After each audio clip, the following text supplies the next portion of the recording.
So when I think about art being a business, it strikes me how you maintain, like, you're essentially selling creativity in a way, right? That you capture and you put into a format that you can then hand to other people. How do you have the discipline to be able to capture, to bring in that muse that allows you to be creative and deliver day in and day out so that you can have a business? Once I was allowed to devote all of my time, this is hard to say because I also owned a gallery for a while with my mom at the Chesterfield Mall. And we did kind of like a co-opted thing with the artists. They would rent space from us, but I would basically ran the gallery and she ran kind of like a decorative arts side of the business. And we taught classes and all kinds of things. And so right after my kids ended up going to middle school and I had this freedom, this opportunity came up and we gave it a shot. And so then that it was kind of like my kids not taking that time. It became the gallery took that time that we had together. And so in 2015, we decided to close. And that I feel like that was when I finally got to 100% all in grow my business. And so it's only been, what's that, 4 years? 4 years, yeah. Yeah. And so, and at that time, again, I'm always at this crossroads of like, well, if you do better this year, maybe you could keep doing art. And if you don't, well, maybe you need to go get a job. And it's just always that. And so I'm always like, that's an inner tension. Yeah. It's very motivating too. Yeah. And so when... gets you to do the things that you don't want to do. Right. And so, yeah, once the gallery closed, then I was like free to just 100% do that. And it was just it's been no question. Like, am I going to go to the studio and paint? Heck yeah. I've got time now. I can do it if I want to. And it is a discipline thing. When you're a creative person and someone full of anxiety, it's the weirdest thing. It's the weirdest experience. I wake up at a certain time every morning because I want to make sure. What time do you wake up? I wake up at 6:30. Okay. And I do that mostly because my daughter, she's still in high school, my youngest daughter. My oldest is at college. And so I get up to make sure she gets off okay and, just make sure she woke up, those kinds of things. And then I jump in the shower and get on with my day. But when it's time to, like, everybody's gone and it's time for me to go down to the studio, every single time I have to kind of like muster up the motivation to get down there, even though I want to be there. It's such a weird... We actually spoke about this very briefly at the art fair, and then I realized that I was like way overstepping because I was very excited to meet you. But the concept of resistance, have you heard of this term? No, I haven't. So there's a book called The War of Art, and it's about like, how do you manage if you're going to be a creative, how do you make sure you have the discipline to do it? And I read it right at the time when I decided I'm going to start my own business. I'm going to leave the corporate world and do this thing.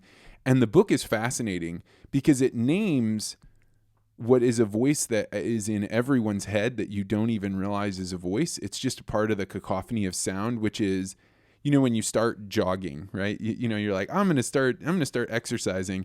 The first day you're really excited, so you go out and do it. The second day you're like, hey, yeah, I'm really excited about it. And then the third day, a voice says, well, you might get hurt, or it might be too cold out, or you worked so hard yesterday, or whatever it is. It's all of these reasons why you shouldn't do this thing.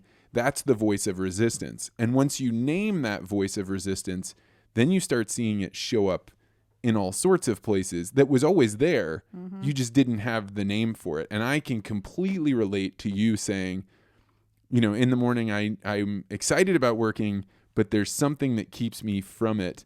And that's what I'm so curious about is how can you just keep walking past resistance every day?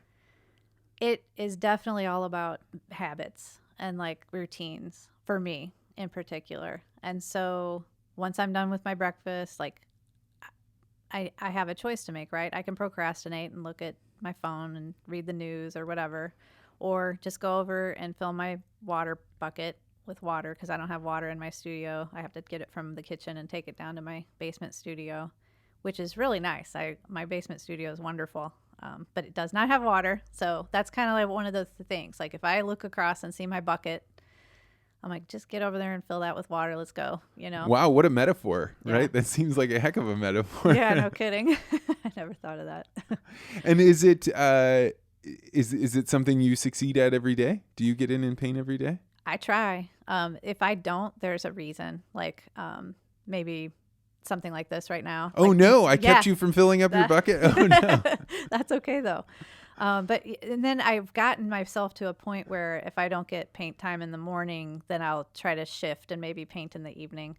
Unless I don't have a major deadline or, if I'm not low, then I tend to slack off on that part of it. And I'll just be like, well, I had no time. I couldn't paint today. And so, if we carry out the metaphor of the bucket and say, you've got to fill it up and then you've got to go downstairs, your paintings are extremely expressive, or at least when I see them, the thing that reflects back is there is passion here. There is somebody was trying to say something that they want to be Lindy. They want to live on long into the future. How do you capture? It's not just as much as like, hey, I got to fill up the water and go downstairs and start grinding away, because you can't just grind. You have to be creative in some way. Yeah. I feel lucky that comes pretty naturally. Like I rarely look at a board and not know what to do. So when I get downstairs, I typically will sit down on a chair and a cat will end up on my lap and I'll stare at a blank board. This is when I'm beginning a painting. If I've got paintings going, it's simple. You just get going. You can just already grab onto the wall and yeah. Okay. Yeah. But when I'm beginning a painting, I usually will sit down, kind of just stare at that blank board, and somehow there's just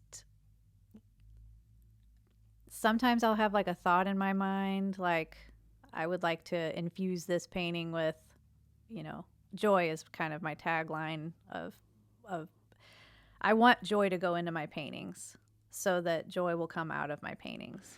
Wow, that is like the highest bar that you could set. I mean, I can't think of another higher bar that you could set than I want my painting to express joy. Yeah, it's important to me, and it's also selfish. Like I can definitely go down the negative, and I've had those times where I thought, oh, I could definitely get into making that edgy, hard, emotional stuff that, makes people hurt.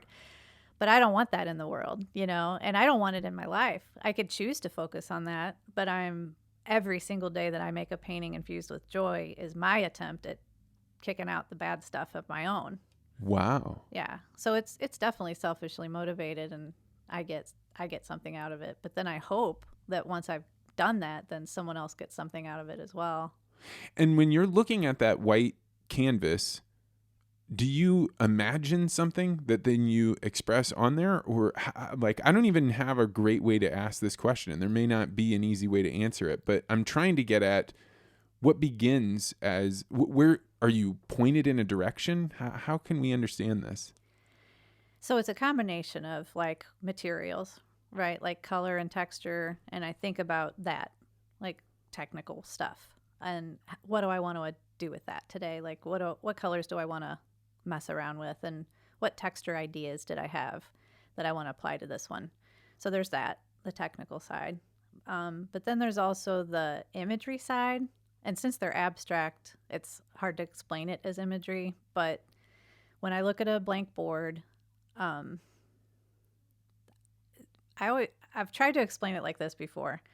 When you close your eyes really, really hard, and like you keep your eyes closed and you can see all those colors kind of going around. Yeah, sure. I feel like that's what happens between me and my painting. So I'm sitting there staring at it, and without closing my eyes real tight, I can just kind of see those things come onto the board before I begin. Wow. Does that make sense? Yeah. Yeah. Yeah. And so then it just kind of goes from there. Once I see it, it's done. I'm ready. And then I get going. Sometimes I sketch it on the board. Sometimes I write on the, like if I had a painting I called Time to Think, because I was feeling a little overwhelmed at the time and I just needed some time to think. And I wrote that on there. And so then that became the title of that painting. And then sometimes I don't do that. Sometimes I just go right in with color and texture with no drawing at all. It just depends. I think the creative process needs to be a little more flexible. Yeah, I would imagine for me, one of the biggest challenges that I have with creativity is if I sit down to be like, I'm going to be creative now, it's almost impossible. I almost have to distract myself from what I'm doing. So I hate running. I don't enjoy any part of it. But most of my good ideas so I go out and give a lot of talks. Most of my good ideas for giving a good talk are about 5 miles away. And I have to run out and come back. And about mile 3 or 4, they start coming. And then I can sit down and bang it all out. Yeah. But for me, there's no way I could just sit in front of a blank PowerPoint or a piece of paper and draw anything out. In fact, the harder I try that, it's almost like cracking my pencils or something like that. Oh, I can understand that completely. I think that whatever is happening in your brain when you're running so that you can come back and do those things is similar to whatever I'm doing prior to going down to the studio.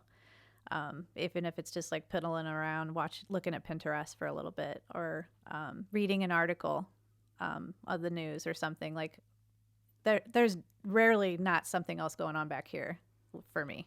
So that's just part of it. And I do think that there's, like, as I walk down the steps to my studio, that's when something changes. You know, it's kind of a mindset, but also like a process. Well, what you're describing about filling up the bucket and then walking down the stairs, that is perfectly in The War of Art, where he says you have to have a ritual, you have to follow this ritual. And I'm a total believer in habits. Like, one of the things that I lost when I started my own company was when I went to work, I used to wear the exact same thing every single day. Mm-hmm. And people would kind of laugh or joke about it, but it cut off a whole bunch of thinking that I used to have to do. And now I find, because I'm just living here, it's just me, I just throw on whatever clothes are there. But I'll probably get back to that level of extreme habits, because the more that my schedule is tightened down, the more creative I find myself to be. And then I always think that, because as you get more creative, then you start being like, oh, I can let this thing go, or I can try. And then before you know it, you're putting on weight and not getting things done. And absolutely. Thanks for checking out this podcast short. The rest of the interview is on my page, or you can listen to the audio version at the Vance Crowe Podcast.